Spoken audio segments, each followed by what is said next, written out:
What is going on, guys? Welcome back to Copy the Rates, where I read the best stories off the internet so you don't have to. And today's story is coming from the subreddit r/ Today I effed up. Let's get into today's first story, shall we? Which comes from Imaginary Quiet 6526. Today I effed up by using public bathrooms the wrong way for 18 years. So as the title suggests, I've been using bathrooms wrong. For as long as I can remember, whenever my mum and I would go to the bathroom in public, she'd tell me how things were done because she's a borderline germaphobe. One such lesson involved flushing toilets. You know how there's usually a lever you need to push in order to flush? I was told to use my foot to push it, thus preventing any unnecessary touching. I've done this in every single public bathroom I've ever been to. Fast forward to a couple of months ago, my friend was talking about flushing a toilet at school. I don't remember the context, and she said she touched it with her hands. I pulled a face and asked why. Then it was her turn to be confused, and she says, because that's how you're supposed to flush it. She then proceeded to ask me how I flush, and I said, by using my foot. I was completely flabbergasted that she would use her hand,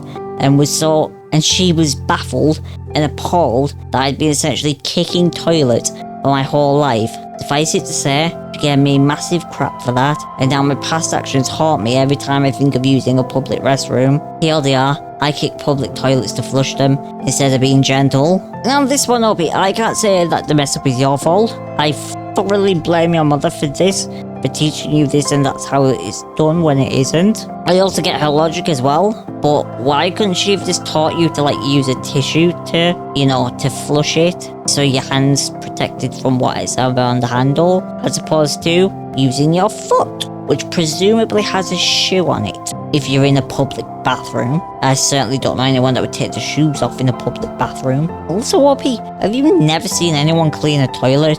Or ever had to share a bathroom with someone and seen them flush a toilet with a handle? I feel like going 18 years without ever seeing anyone ever flush a toilet is kind of odd.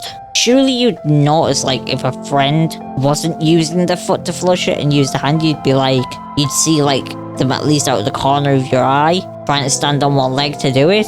I have so many questions about this. Moving on. Today I effed up by asking my husband if he would get excited by my pregnancy announcement. Today I effed up by asking my husband a question. My husband, 35, and I, 27, have a great marriage. Barely 5 years of marriage, but we have been best friends for 10 plus years. When we first started dating, we agreed that babies might not be for us, so we got a bunch of fur babies. But after being in the marriage, I wanted his baby. We talked, I let my feelings known, and we agreed on one pregnancy, whether it's twins or not. My family has a bunch of twins on both sides. Then we close both factories and call it a lifetime full of happiness. He loves me and all my demons and vice versa. Today, we're deep cleaning our house for a guest, and found my cousin's pregnancy reveal. Her husband was so happy he cried.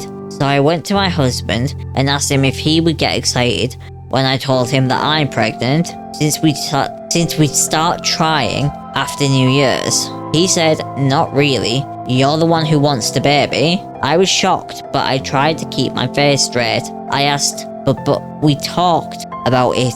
We came to an agreement. We picked baby names and fought over which last name the baby will get first. He looked at me with a concerned face. He said, I know you'll be excited, but not me, baby. I don't want a baby. I'd be lying if I tell you that my heart broke and my stomach dropped. I'm at a loss. I don't know what to do anymore. For heaven's sake, we have baby books, clothes, and names. I can't stop crying. He was trying to make me happy, and I didn't see it. Now I'm thinking of not having babies to make him happy. What kills me the most is all the what-if conversations, hoping for my hair, because his is difficult to handle, and the many dreams that I had about this.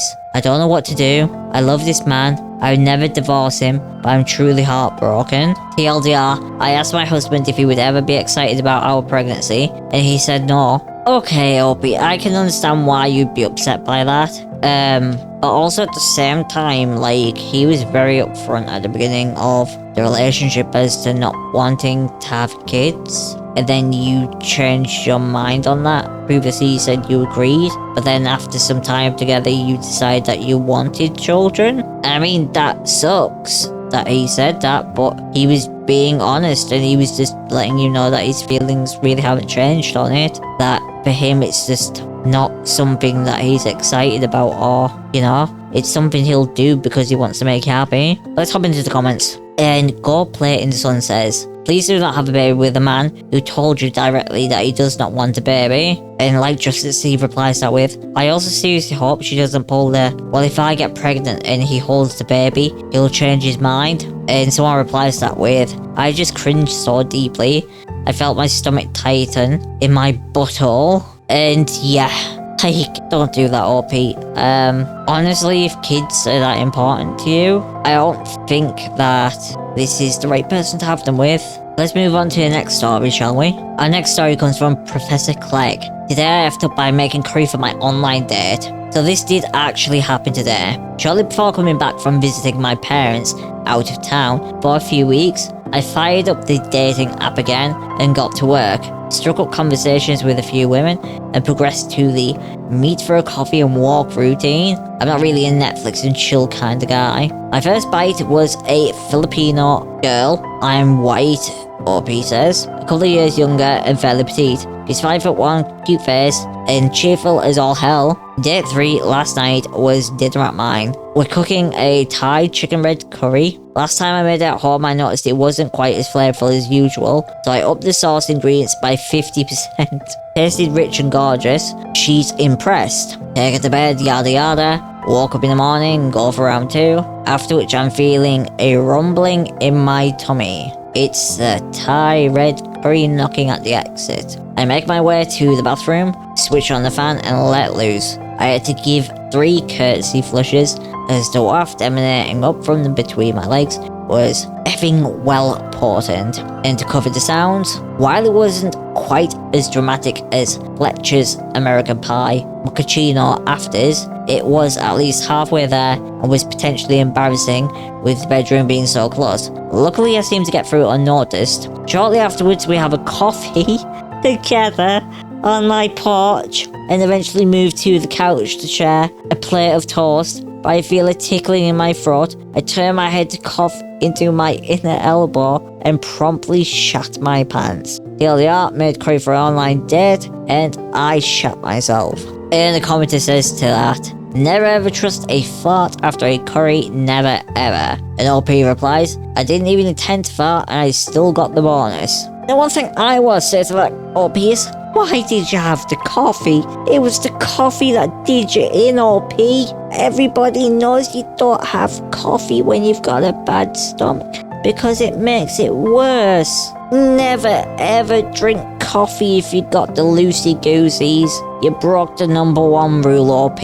But I do want to know, OP, is there going to be a date 4? Is there going to be a date 4, or did the aftermath of date 3 ruin it? Our next story comes from 69. Today I effed up by pulling out my customized credit card on a first date. This all happened because the grocery store by my house always asks to check the signature on the back of my card every time I go. Usually it's just more annoying than anything else, except a couple of weeks ago when I got my card replaced and I went into store before signing the back and they refused to let me use that card to pay. Why do stores do this? Why does it even matter if you sign the card or not? They don't know your signature. It's not like you're signing stuff there and they're comparing your handwriting. Ugh, I never get this, that places that do this. Anyway, continue with the story. When I got home that night, I decided to put a message on the card instead of my name because I was sure they never even read it, even though they require me to show it every time. Fast forward, I'm on a first date with someone I consider out of my league for many reasons, but today is going good. Yay, until it was time to pay. The place we went was pay by phone, and I need to add my new card info into my phone to pay. As I'm focused on inputting all my info, she asks, does your credit card say I-ass? I froze and got beet red. It took me a second to realise what she was talking about, and I somehow stammered my way through an explanation. It was weird. She never laughed, but she said she understood and assured me that she thought it was funny. The verdict is still out if I will ever see her again. TLDR, I signed my card as I eat ass and my date saw it. And the commenter says to that, let it go, but if it ever comes up again, own that shit. Another commenter replies to that, not until at least the 5th date. Moving on, our next story comes from Platinum Cry. So I'm a criminal justice major, but I've been working in the field for like 7 years now, in several different areas such as law enforcement, corrections and probation. A few years ago when I decided to obtain my bachelor's, since up till now, I had been getting on an associate's and work experience, but it wasn't enough for my administrative positions in the future. Well, I'm about 3 classes short of graduating, but in the last year I've completely burned myself out and have no interest in working in the field anymore. I've always had a passion for art and tattoos, so I've decided to do a tattoo apprenticeship lined up in September.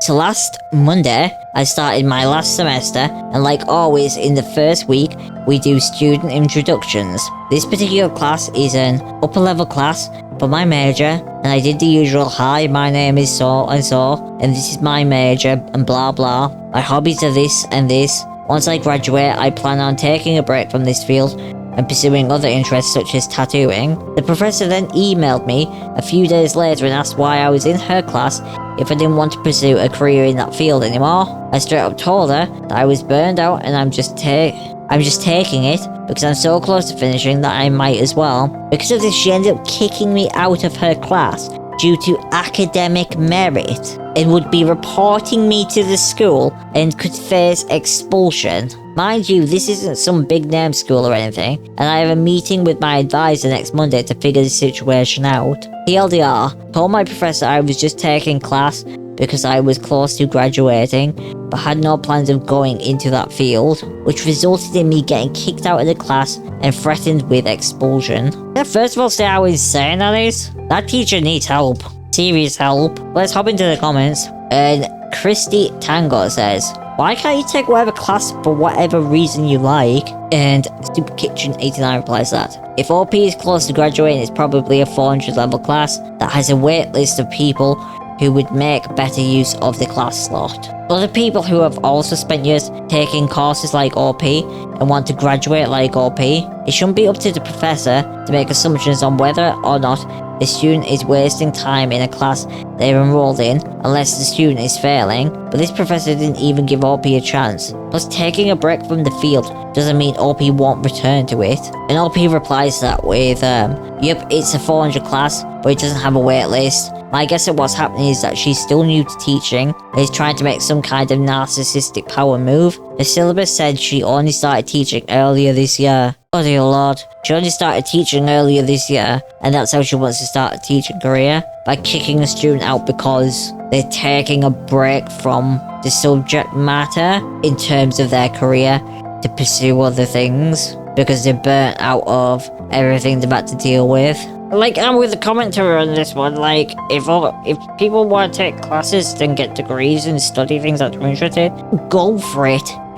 Just because you're not going to get a job in the field doesn't mean that the time isn't, like, well spent or that it wasn't worth doing and that it doesn't have some merit in the future for you, right? You know, sometimes people need breaks from stuff and then they might go back to it again. Or people might never go back to it again, but the knowledge from that class might be useful in something that they have to deal with in the future. But yeah, OP, you say you effed up in this? I don't think you effed up. I think today my teacher effed up, because, yeah, less than 1 year teaching and that's how she starts a career, by booting someone out of the class for academic merit. You didn't say you were failing the class, OP, so she's gonna have fun with that one, isn't she? Our last story comes from Wolverine24601. Today I effed up by talking in my sleep to my wife. I've been away for a few weeks in Seoul in South Korea, and I'm also a non-sleep talker. This return in my sleep cycle has been completely messed up. In my sleep, I said to my wife, let's have a proper kiss while we are in Seoul, which resulted in my wife waking me up and questioning me just who I thought I was talking to and who did I kiss in Seoul. She didn't sleep the rest of the night, nor would she listen to any reason, and I actually feel the more I protested, the more convinced she is that I actually cheated on her with someone in Seoul. I didn't kiss anyone in Seoul, however I've been in any way unfaithful, but I feel that my wife is now convinced that I have cheated on her while I was aware and won't hear any of my protestations, and I don't know how to defend myself over something I said in my sleep. TLDR, wife took something I said in my sleep as gospel and is now convinced that I have cheated on her. And the award for today's greatest F-up goes to Wolverine 24601. Congratulations, sir. I'm presuming that you're a sir or madam. I don't know. You could be a lady. Yeah. Not sure you're gonna fix that one, OP. You should have been faster when you woke up and says, "You dear, I was thinking about you being on holiday in Seoul with me." But you didn't, so that is very, very unfortunate. Anyways, guys, let me know what you think of the video. Like, comment, share, and subscribe. Let me know down below what you think about today's stories. And do you agree that the last person is the one who screwed up the most? Because I genuinely don't know how you fix that one. And, yeah. I'll see you guys in the next one.